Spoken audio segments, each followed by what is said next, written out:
Hi, Junior. We'll stay away here. Yeah, I'm getting ready to coat a couple more beams. And somebody had asked about pine tar.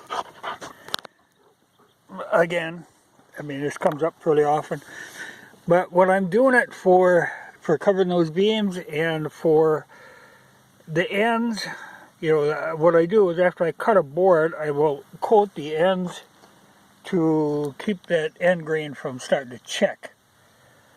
You know, that's where it always splits. And see, these are nice chunks of oak. So what I'll do is I'll mix up the pine tar 50-50 with turpentine for those heavy applications.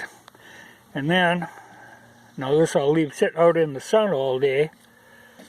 And when I get home from work, I can paint that beam over there, those two. But the main thing is to get the end grain. Well, in fact, what I'll do before I go to work now, I'll quick cover the end grain with the thicker stuff.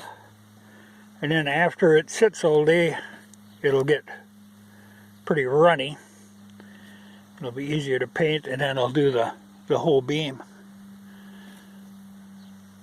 But this is just turpentine and pine tar. Like 50-50. That works great for that sort of thing. I like to do it on these hot days because the stuff just soaks into the wood.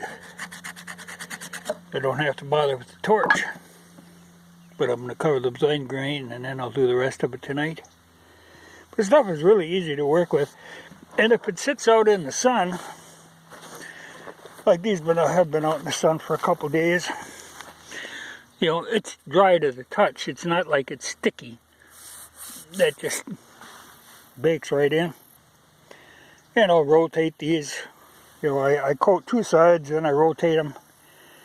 Let them bake. You know, the point is to get her in. Then if I see any spots where it looks kind of thin, I'll come back and hit them again. Because these will be in the ground.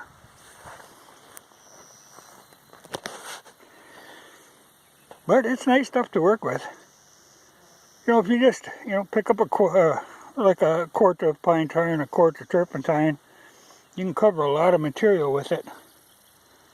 But particularly, like I say, on the end grain, to keep that from checking, you can save, because otherwise a lot of times you start making something and you got to cut up a good 6 inches of the end of the board where it checked, because that's where all the moisture comes out.